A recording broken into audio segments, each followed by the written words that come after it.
Hi, my name is Greg Markov. I have been an agent with HomeSmart since 2007, and I've been licensed to sell real estate since 2003.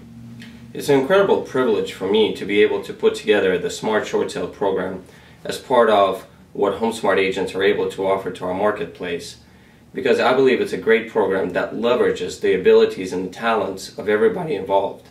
The listing agents are better suited to list and negotiate with buyers, and our team of highly trained and professional agents has closed hundreds of short sales since 2006.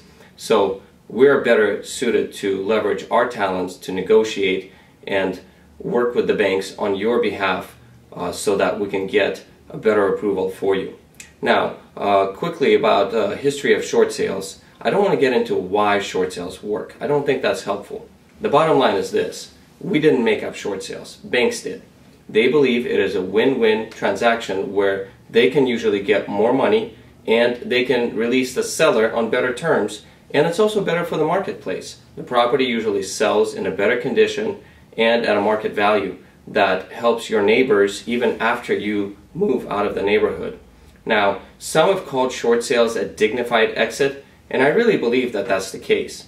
I believe it gives you an opportunity to settle with the lender without running away or hiding from them, and walk away with a good conscience knowing that you did everything you could to mitigate the solution. So, briefly, let's talk about some of the process considerations and what you can expect if you were to list your short sale as part of the Smart Short Sale program. You will receive an Arizona Association of Realtors short sale advisory from your listing agent. That advisory has been called a great document by many other states in the nation because it is an excellent document that covers a lot of the areas that you should be considering as a seller. I encourage you to read that document and to ask your listing agent any questions that you may have. Now, there are three things that a listing agent will not be able to talk to you about, and those are your legal options, your tax considerations, and your credit considerations when doing a short sale. The legal options and the legal considerations are those of deficiency. What happens to the remainder of my debt after I close on my short sale transaction? That is better addressed with your attorney. The tax considerations are, will I be taxed on the amount of debt that has been forgiven? That is a question for your attorney or your tax accountant. Finally, the credit considerations. Generally, people do a short sale transaction because of credit issues. It is a softer landing. It is a softer landing in two ways. Number one, reporting, how it gets reported on your credit history, and number two, in when will you be able to buy your next property? When will you be able to borrow money sooner? There are lots of good credit counselors out there, but again, your real estate agent is probably not one of those. We're happy to give you names and numbers of those professionals that we trust. Something else that's important for you to understand: short sale is not your only option. There are many other options that you should be able to consider, such as foreclosure, such as loan modification, such as renting the property out. It is important for you to look at the spectrum of options available to you. You're not stuck. You have options. With a short sale, you have even more options because you get to decide what's best for you. So if you decide to do a short sale, you are on the path to doing a short sale, and it's important to have exhausted your other options first so that you're confident that this is the best choice for you. In order to arrive at that choice, please do speak with an attorney, with a tax accountant. Do your research ahead of time so that once your property is listed, you know that this is the best option for you.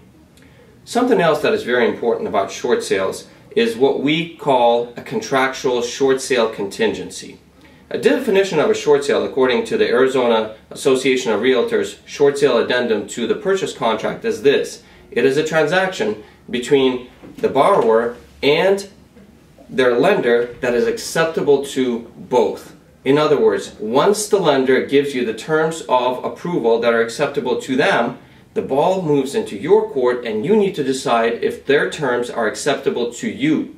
If they are not, you retain the right to cancel the transaction with the buyer, with the listing agent, and to let the property go into foreclosure. In other words, is a short sale better than a foreclosure? Sure, if it's better than a foreclosure. But if it's not, if the bank is being unreasonable, if they're making unreasonable demands that are not satisfactory to you, you contractually reserve the right to cancel the transaction and to let the property go into foreclosure. So, with a short sale, you have options that you simply do not have if you just let the property go into foreclosure. Why not try for a better, softer landing? So, in conclusion, let's talk about the process. What happens next? First, we will collect some basic documents from you. Who are your lenders? How many loans do you have? The address of the property. Who is your listing agent? Have you spoken with an attorney? Who is that attorney?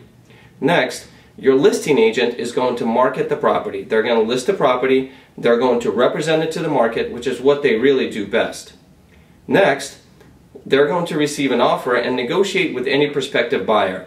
There are a lot of intricacies that come into play here. The best buyer for you generally is the buyer that is serious and that is sticky. You want to negotiate with a buyer that ultimately is going to purchase the property. Your listing agent is going to be your best aid in this process. After that, we will have a completed package, all the documents that we received up front and all the documents that we have collected from the agent that they have negotiated with the buyer, and your packet will be submitted to the bank. Once we have the full packet, the negotiation and the process starts in earnest. We will work with your lender and we will communicate each time that we speak with your lender through an online spreadsheet that you have access to at all times, so that at all times you know exactly what's being done on your file. If we have any new information, it will always be in your online spreadsheet. You will receive the link from our setup department when your file is first set up. Once we have the approval, this is where you should make absolutely certain that the terms of the approval that the lender is proposing are acceptable to you. Remember, you can renegotiate, you can push back, or you can simply release the property to foreclosure if that is the best option for you at this time. Once you receive the approval, take the time, read the language of the approval, consult with an attorney if you need to. Make sure you understand what it is that the bank is proposing. Once you have been satisfied that the terms of the approval are acceptable to you, at that point, we set the buyer in motion. Your listing agent will issue what's called an agreement notice, and we will move forward into the traditional close of escrow. Usually this will be 30, 45 days, or any number of days that has been pre-negotiated with your lender. This is when the buyer will do their typical inspections. It is critical that the property is available and all the utilities are on and available for that. And they will either accept the property or reject the property. Generally, short sales are sold on as-is terms, which means that the buyer can still do all of their inspections, but they cannot ask for you to do any repairs. They understand that most short sales are done because of financial distress and have negotiated the property with as-is terms up front for that very reason. Couple exceptions. There are HAFA programs, government programs, there are lender-specific programs. If you qualify for any of those, we will be happy to work on those programs on your behalf as well. We will let you know. So, now that you know what happens next and briefly about the short sale process, let's get started. We're excited to be able to represent you and to help you in this process, and we thank you again for the opportunity.